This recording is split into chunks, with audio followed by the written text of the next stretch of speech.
Good evening, all of you. Uh, Today I am truly honored to share my insights on this topic brain body synchrony through asana and pranayama.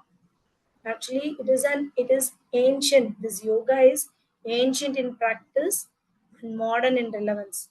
I'm very happy to share the insights.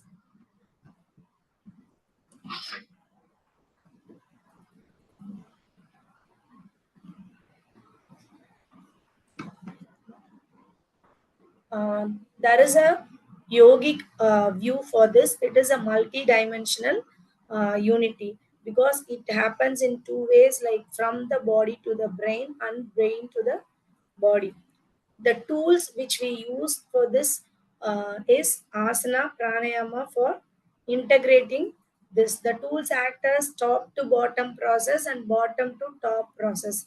Top to bottom is the brain gives signals to all the body parts, and bottom to top is all the organs like gut, heart, lungs. They give signals to the brain. The modern science also supports this. Then this modern neuroscience and yoga, as the modern neuroscience also says the same as what yoga said lot of years back, the body and mind are not separate entities. That is how yoga, we'll see how yoga enhances the neuroplasticity, vagal tone, and the emotional resilience. Also, the yoga asanas, the movement are called asanas, and breath, that is called pranayama. It co-regulates the nervous systems. Then it supports healing, cognitive clarity, and the emotional balance and the resilience. Here we are going to see what is the neurophysiology basics of this brain. The brain can be divided in its function and its category. What are the different nervous system? How it is categorized? That is central nervous system. PNS is peripheral nervous system. Central nervous system is comprised of brain and spinal cord. Peripheral nervous system is the nerves from the brain to all the parts of the body, external parts of the body. And autonomic nervous system, ANS, is autonomic nervous system. It can be divided into sympathetic and parasympathetic. Sympathetic nervous system is a fright, flight, and fight response, and parasympathetic nervous system is digest, rest, and relax.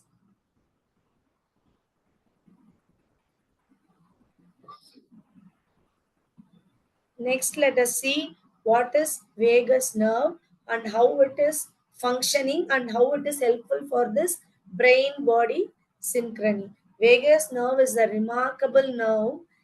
It connects from the brain through the heart, lungs, and gut. It is a bi-directional superhighway internal communication. It can be called as superhighway because all the autonomous nervous system activities are activated by this nerve, vagus nerve. And this vagus nerve, through yoga or when it is stimulated, activated, it enhances the tone and it improves the emotional resilience. It regulates the HRV, that is heart rate variability, mood, cognition, gut, and sleep. And this nerve acts as when it is activated properly, it acts as a tool to increase the neurovascular integration and synchrony via it is happened through breath and the movement. That is, breath is pranayama and movement is asana. These two, when it connects together, this vagus nerve is activated and these functions are listed above. Next, let us see the asana, different asana, physical movements or physical holding the postures, how it affects our physical, both physical and neurological. Okay, asanas is called, it is not only merely physical. Many think it is only physical, but it is integral with neurological intervention. It is otherwise put together physio-neurological. Okay, each categories of each and every asana influence or stimulate the specific parts of the brain. For example, you can take different category like inversion, balance postures are there, forward bends and back bends are there. The inversions, what it happens when you do inversion, the blood flow is increased and there is increased oxygen supply to the brain, and it sharpens the cognition of the brain. For example, it is like Sirasasana, like that. And balancing asanas, when you take like Vrikshasana, Natarajasana, all the balancing poses, it activates the prefrontal cortex. What is prefrontal cortex function? That it activates the emotional behavior, motivation, and how it can be resilient. Like that, it activates. And it also, this balancing asanas also enhances the decision making. See how the body movement enhances the brain. And also this forward bends, it calms your autonomic nervous system and induces the parasympathetic response. Then the back bends, it improves the vagal tone. Vagal nerve tones are increased and it reduces anxiety. It enhances the mood upsets or down. It balances the mood, these back bends. Let us see some more asanas which helps in this. See, it can be divided like asanas and benefits and its function. For example, Padmasana and Vajrasana, it can do prefrontal activation. The prefrontal cortex is activated, and the focus, your steadiness, and the firmness of the mind, it also increases. And asana like Balasana, Viparita Karani, and all, it reduces the cortisol. The cortisol is produced by this fight flight response of the sympathetic nervous system. This is reduced, and so the function is it reduces the stress. When you do Balasana and Viparita Karni, you come to a calming down state. And next is Sedu Bandhasana. During Sedu Bandhasana, there is a boost to the sympathetic, parasympathetic nervous system. Parasympathetic nervous system is rest, digest, and relax. So it generally activates from the stomach to the brain. So the vagal nerve is activated and the vagal tone is improved. The Vrikshasana, as I said, that is a balance is motor coordination. Our leg, upper body, lower body, and your brain are coordinated and come to a balance. It not only activates the physical balance, it also improves the mental balance. Supta Baddha Konasana. It can be for limbic regulations. Limbic regulation means when you undergo any injury or any stress, your emotions may go down. So it will balance and make your emotions come to the balanced state. Next, let us see about pranayama. Pranayama. What is pranayama? The pranayama is the powerful tool between, it acts as a bridge between the voluntary and the involuntary systems. In our body, there are voluntary and involuntary systems which can be connected through pranayama. Even the body and the thoughts, like emotions, whichever you cannot feel and which is involuntary in its actions, these are voluntary is your body movement. Body with the like hands, leg, head, whatever you move voluntarily, it is connecting as a bridge.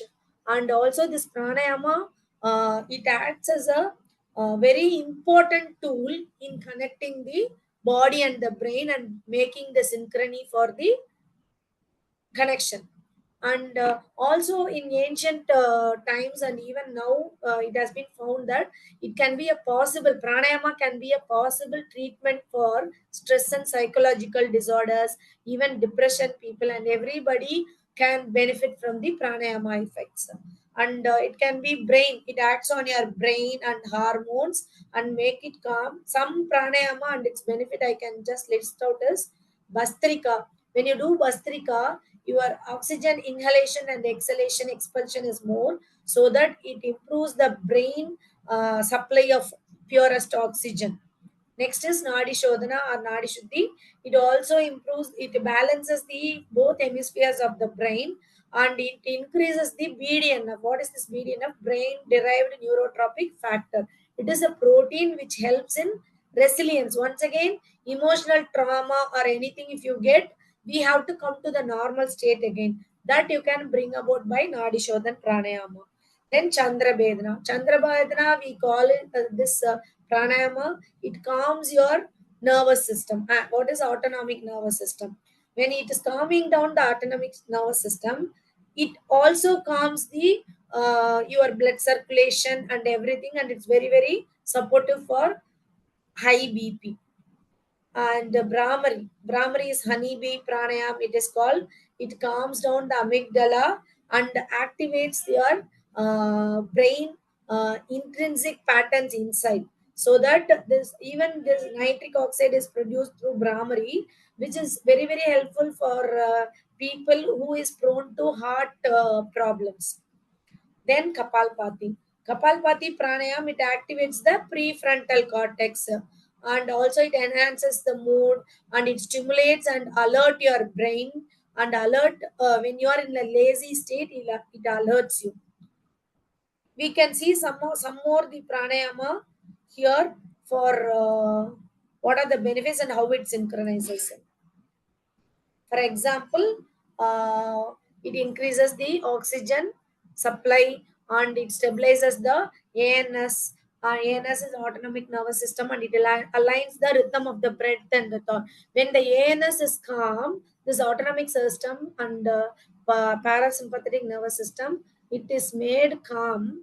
It aligns the breath and the thought. When the breath and the thought are aligned, you come to a state where your focus is very precise. Like Nadi Shodhana, Nadi Shuddhi or Nadi Shodhana, it increases the BDNF and focus and the clarity. Chandra Vedna, it improves the calmness and the stress, the functions I am reading. And this Ujjayi Pranayam, it gives the limbic balance and emotional resilience, and how you can handle any angry emotion, stress emotion, sad emotions, lot of different kinds of emotions. Brahmari is very very helpful for sleep and relaxation. It calms down the brain and put your brain to a inactive state to relax totally. And Shitali, it activates the HPA axis. What is HPA axis?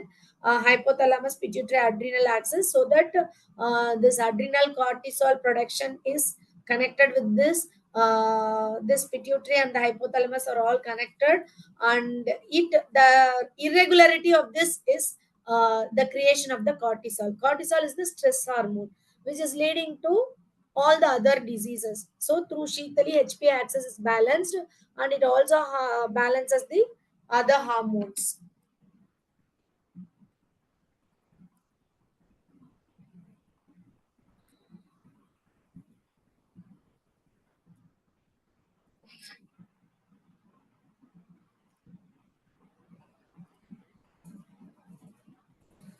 So let us come to a conclusion about this, how this body brain synchrony is helping,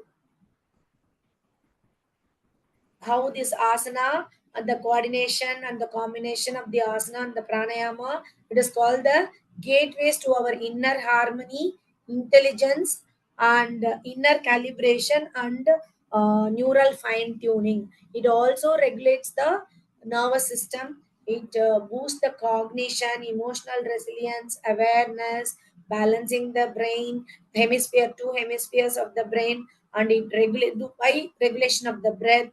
And finally, this body brain synchrony through asana and pranayama helps us finally reconnect with the authentic self. So, hence, I come to a conclusion and say this. Asana and pranayama are very important part for us to make our physical and mental health very exhilarant. Thank you so much for the